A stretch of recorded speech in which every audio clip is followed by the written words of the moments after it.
Sejam muito bem-vindos, meus caros, e no dia de hoje houve um debate acalorado no Parlamento entre Luís Montenegro e André Ventura. Dada a altura, Luís Montenegro acaba por lhe escapar a ideia de que André Ventura tinha sido condenado criminalmente, foi desafiado a dizer quando e como é que isso tinha acontecido. Luís Montenegro meteu os pés pelas mãos e acabou a ser chamado de mentiroso, e diga-se de passagem com razão, porque é demasiado feio dizer-se isso num espaço em que as pessoas vão ver, em que vai aparecer nas notícias, e basicamente o primeiro-ministro a dizer isto pode ser levado a sério quando na verdade nunca aconteceu. Mas bom, este não foi o único tema do debate e eu venho mostrar-vos uma parte deste debate na Assembleia da República e vamos ouvir André Ventura a trocar ideias com Luís Montenegro durante algum tempo. Uma das áreas em que o seu governo disse que ia fazer uma grande reforma foi precisamente a área da saúde. E eu tive a oportunidade de ver a página do governo na área das cirurgias oncológicas, que eu vou-lhe mostrar aqui, ela é fácil de ver. Diz que, em relação à regularização das listas de espera, aparece como concluída. Concluída. Diz regularização de listas de espera para oncologia. Concluída. Sr. Primeiro-Ministro, isto é falso, simplesmente. Não há outra forma de eu lhe dizer que as crianças estão a ter mais tempo de atraso nos seus tratamentos. Não há forma de eu lhe dizer que os tempos de espera estão a aumentar na cirurgia para crianças com cancro e, portanto, eu desculpo lá dizer-lhe isto, Sr. Primeiro-Ministro, é que já não basta mentir sobre processos, ainda mente sobre política, eu tenho que começar a concluir, desculpe lá, com todo o respeito, enfim, que é este, o Sr. Primeiro-Ministro é um mentiroso nesta casa e eu tenho que dizer isto assim, desculpe lá dizer-lhe isto assim. Não há outra forma. Obviamente que Luís Montenegro não ficou muito agradado, mas não deixa de ser interessante que isto aconteça. Aliás, eu recentemente tinha ouvido falar sobre essa questão de haverem consultas que são marcadas sem conhecimento nem do utente nem do médico e depois acabam por ser desmarcadas porque o sistema acaba por marcar consultas de forma algo curiosa e até misteriosa, digamos assim, que acabam por não acontecer e, como não se realizam, depois voltam outra vez para filas de espera e tudo mais. Portanto, não deixa de ser interessante que haja consultas a serem marcadas, por exemplo, que nem o utente nem o médico saibam que essas consultas existem, mas elas são marcadas e depois são desmarcadas por telefone, porque elas são marcadas de forma automática para despachar as listas de espera e para dar a sensação de que os problemas estão a ser resolvidos. Aqui sim, o Governo está a tratar de gerir sensações. Vamos ouvir a resposta do Primeiro-Ministro e o resto do diálogo. Porque nós temos os tempos de espera a aumentar. O senhor diretor das urgências do Amadora Sintra demitiu-se ontem ou anteontem.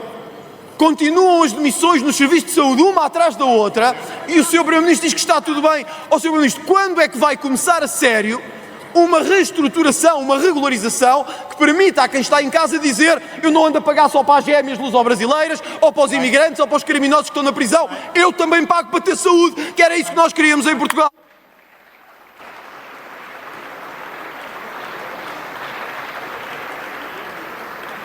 Sr. Primeiro-Ministro. Muito obrigado, Sr. Presidente, senhoras e senhores deputados. O Sr. Deputado André Ventura não tem mesmo cura e, portanto, nós temos que lidar consigo assim, porque essa... E falava Luís Montenegro da elevação do debate. O Sr. Deputado André Ventura não tem cura.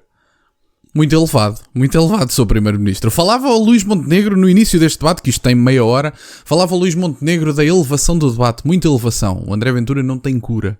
Muita elevação, realmente. A vocação de atirar essa atuarda de que o Primeiro-Ministro mente, é mentiroso, de facto, é uma forma de estar, Sr. Deputado, que não indicia seriedade, honestidade, bom senso, moderação, espírito de respeito pelas instituições, pelas pessoas, que é aquilo que deve marcar a ação política. Por isso, Sr. Deputado, o senhor é altamente contraditório com os princípios que invoca e exige aos outros.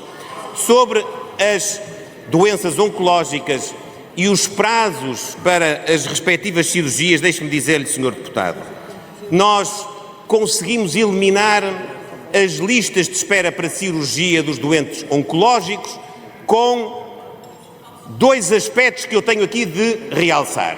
Em primeiro lugar, que a grande maioria dos casos não significou que as cirurgias fossem realizadas dentro desse tempo máximo de espera, mas fossem pelo menos calendarizadas dentro desse espaço.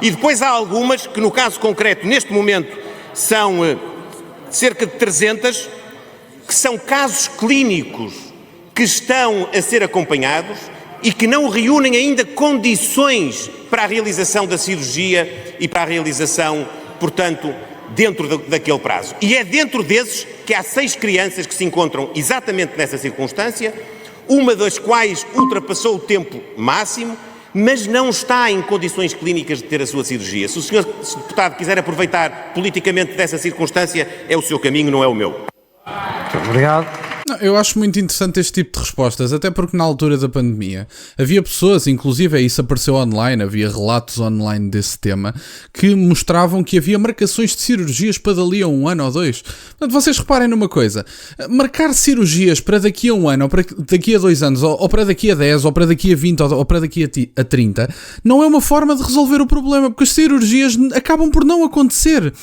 Os tempos de espera são tão grandes que há pessoas que, se não têm determinado acompanhamento, seja em que especificidade de problema de saúde for, se não têm a cirurgia em determinado tempo, em determinado espaço de tempo, o problema não só não é resolvido, como se pode agravar.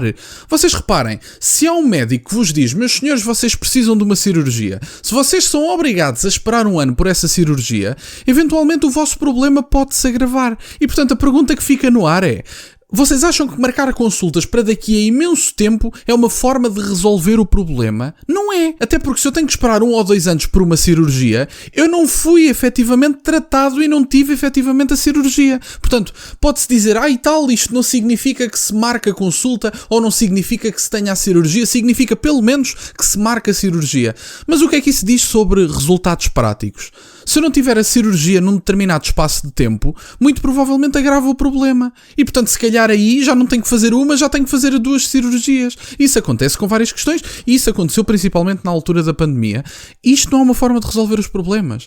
Ou se arranja forma das pessoas terem as cirurgias que necessitam com mais frequência, ou marcá-las para daqui a um tempo tão longínquo que até pode agravar o problema, não é uma forma de resolver. Parece-me, digo eu. Mas enfim, vamos ouvir o resto. O Sr. Deputado André Ventura tem ainda tempo para uma última pergunta.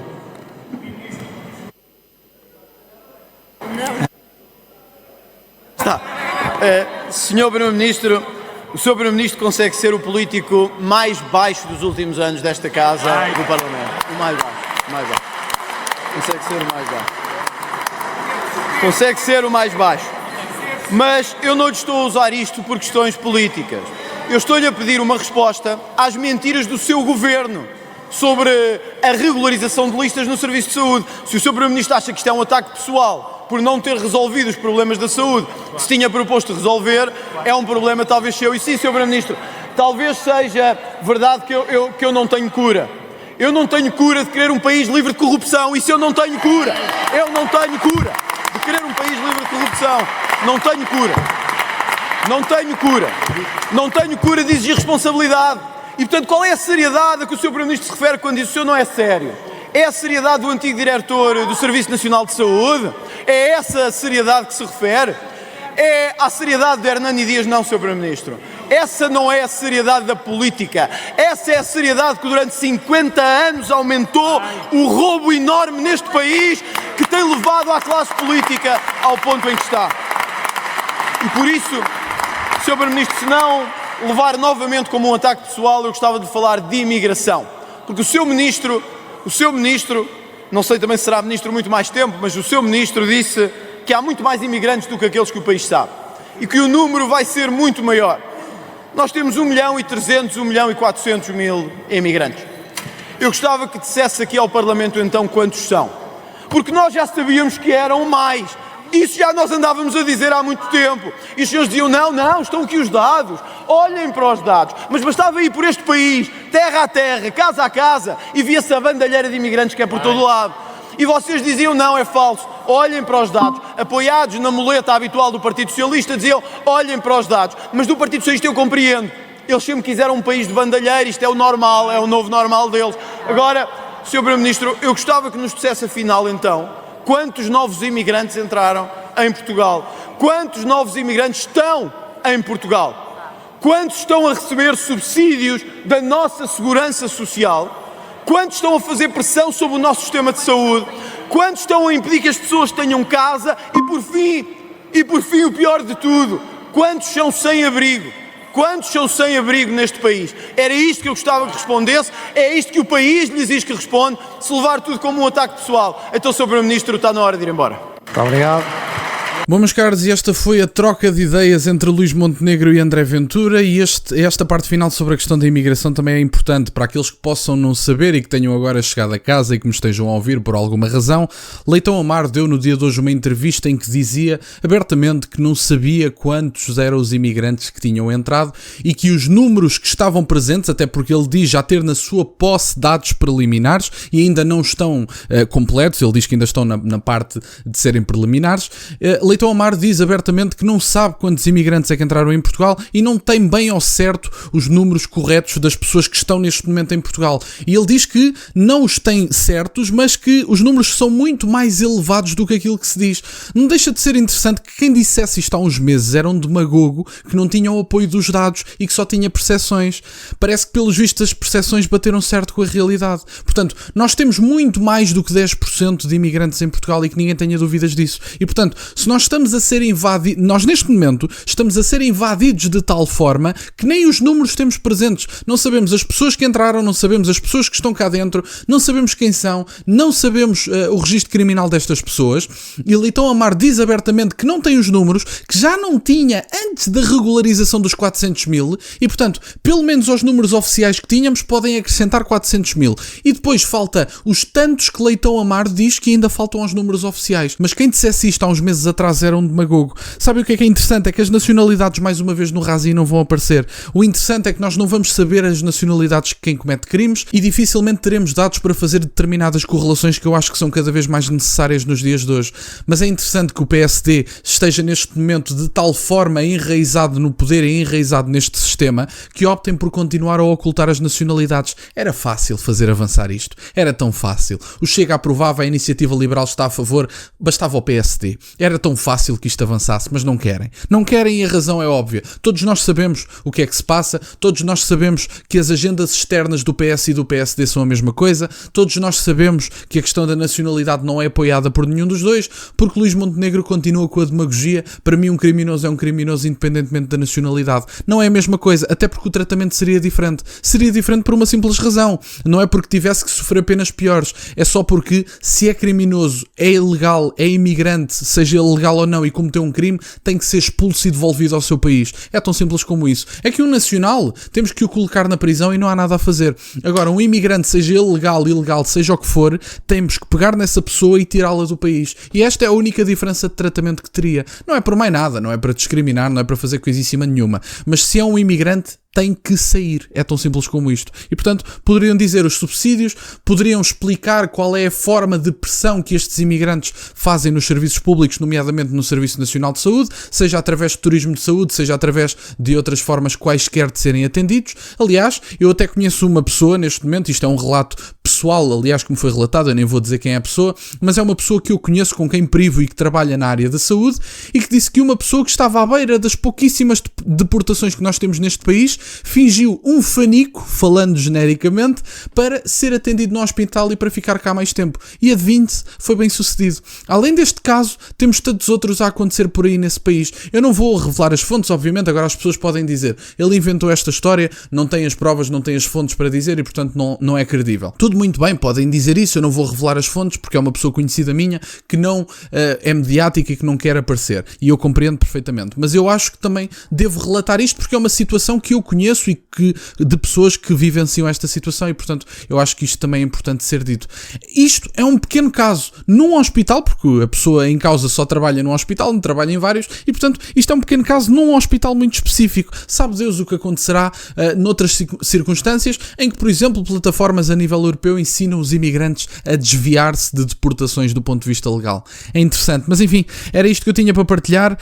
Antes dizer que havia imigrantes a mais era demagogia e que não se confiar nos dados era demagogia e populismo, parece que Leitão Amar vem confirmar que os demagogos e os populistas estavam certos mais uma vez. Parece que isto se começa a tornar recorrente demais. Obrigado, meus caros, por estarem desse lado. Peço-vos só o gosto neste vídeo e subscrevam o canal. Estamos a caminho dos 24 mil subscritores. Muito obrigado, meus caros. Tem as minhas redes sociais e o MBA na descrição, para o caso de quererem fazer alguma doação. E nunca se esqueçam, meus caros, questionem tudo. Até à próxima.